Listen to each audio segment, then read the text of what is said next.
cruelty could not be explained. It had to be seen.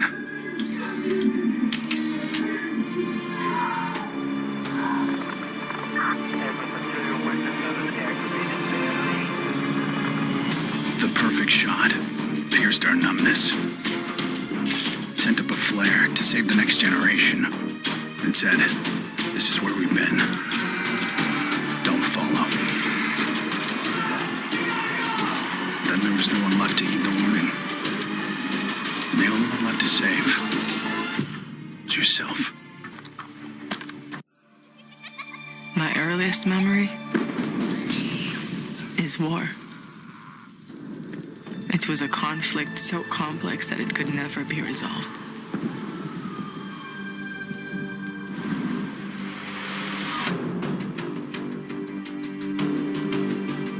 But this war isn't complicated.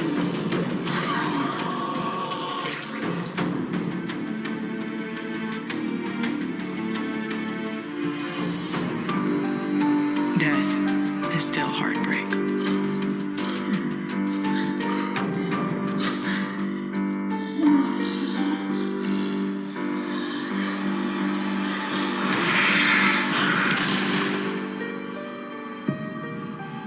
But a kill is a kill.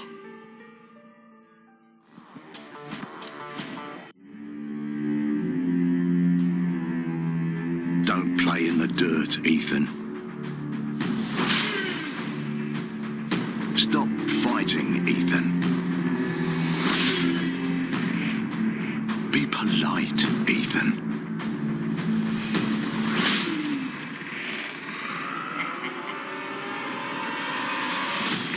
We can suppress the animal instincts all we want, bury them under layers of polish. But they exist for a reason. When we lived in a genteel fairy tale world, somebody did the dirty work out of sight. But when the fairy tale turned nightmare,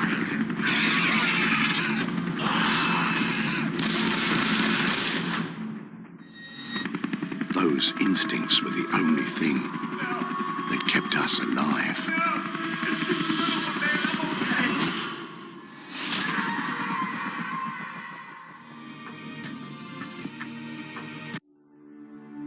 Where there is life, there is light.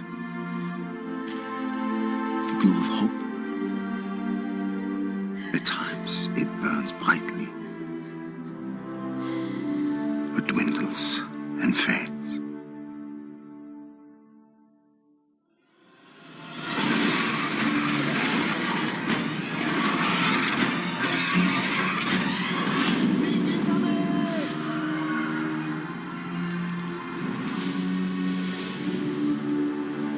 But once it is lit,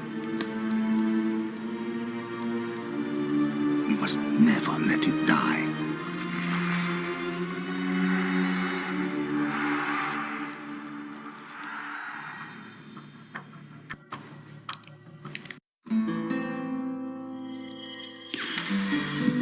I was born into this life.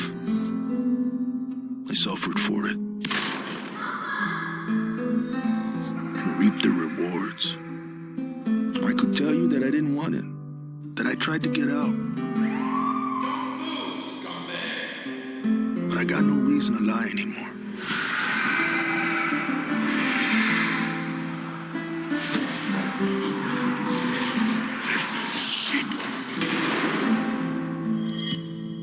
That life is the only reason I'm still here.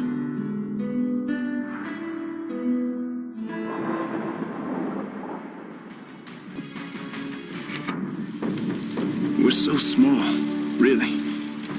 Insignificant. In the grand scheme, one life means so little.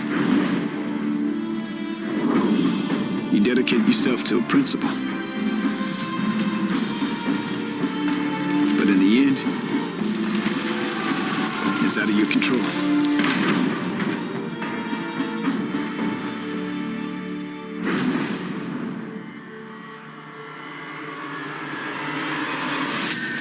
In this world, Principles get you killed. You lend a hand, it gets torn off. You hesitate, you die. So you want to save someone? Save yourself. To all my classmates who alienated me because I was different. To anyone who never gave me a chance. To the people who ignored me while I hid behind zeros and ones. Thank you.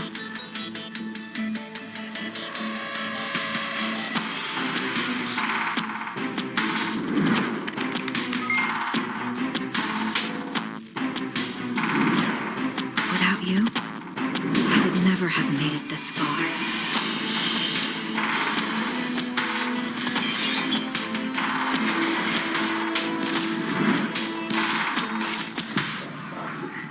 I would have been weak and dependent.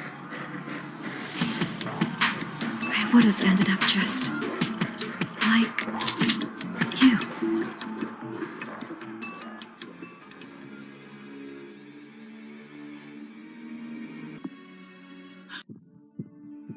There's never a moment when you forget. It's there when you fall asleep and when you wake up. You keep going over the things you should have done. I should have stayed home that day. I should have held on.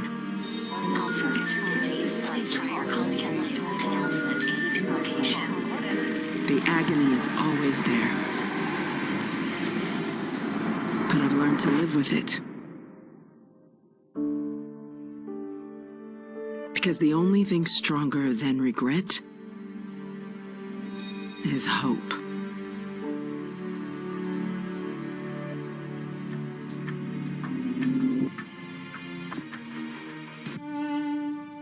I was never afraid of Cachet the Deathless. I laughed at the fairy tale of this undead phantom. A woman of science would never fear such silliness. But what do we know?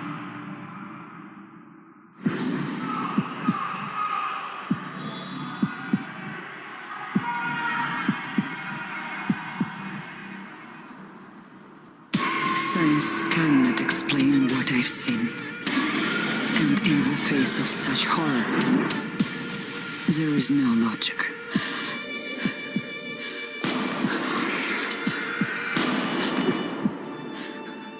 Only faith.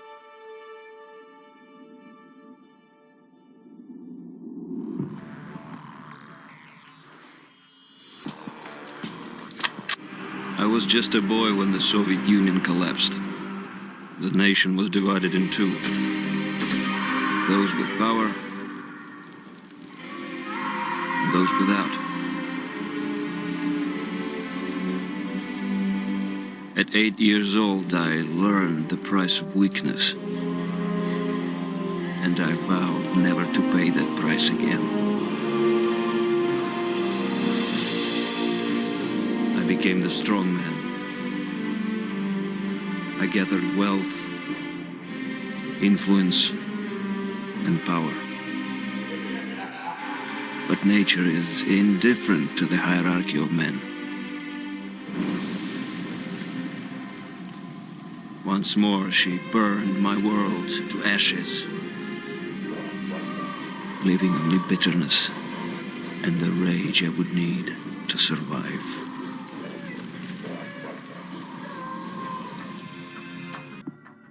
People don't believe something can happen until it does. They live in cheerful ignorance of the coming storm. I could see nothing else. When it finally arrived, I felt relief. At least now the danger had taken shape. Now, I had a target.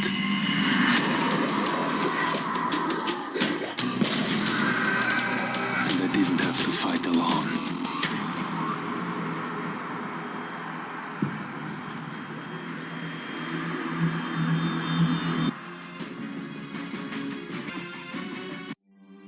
will not be welcome in the kingdom of heaven. That fate was never in the cards for a man like me.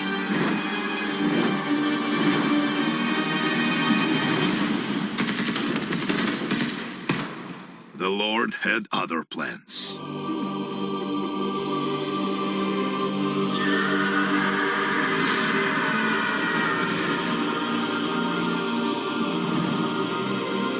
I have made my peace with God.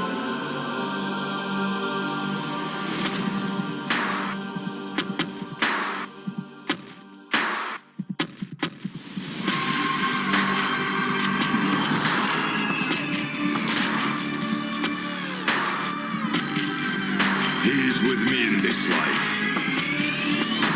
and that is enough.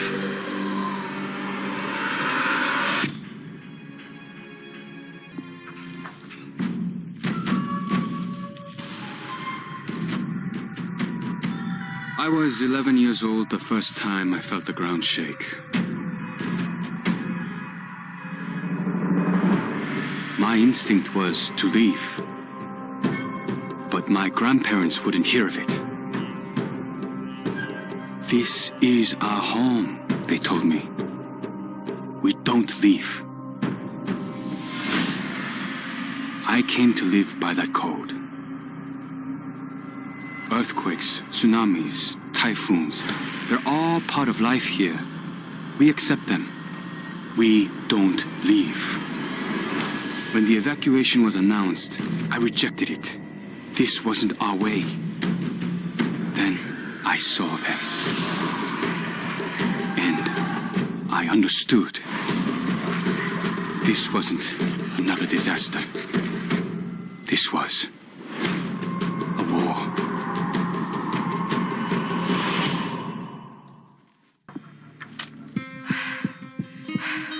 Nobody expected a 9-year-old girl from Tokyo to be fascinated by guns. Nobody imagined a 22-year-old university senior would drop out and train for the biathlon. Nobody believed that the daughter of a salaryman could win Olympic gold. And nobody predicted that a necrotic plague would decimate our planet's population. But life is all about the unforeseen.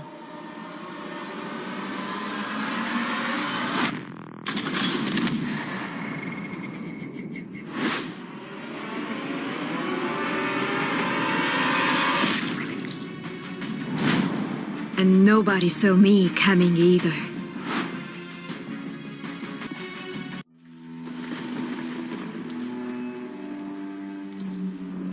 I always wanted to be a cop. Thought I could do some good. But the scum on the street kept destroying lives. While I was wrapped up in red tape.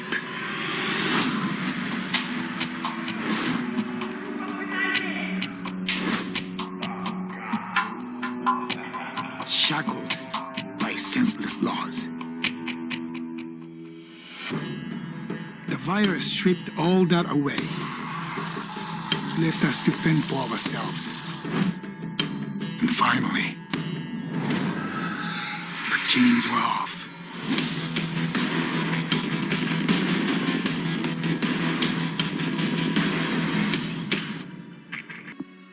Growing up in Tokyo, you either became a salaryman, or you were a waste. If you asked around, it's safe to say I was the latter. They said I lacked self-control, that I shamed my family.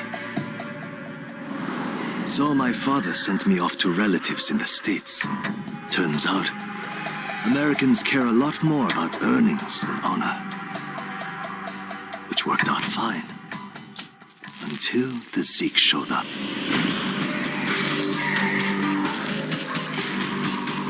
The Japanese decided to evacuate. They didn't have the firepower to fight. But I had special skills. So when everyone else was leaving, I went home.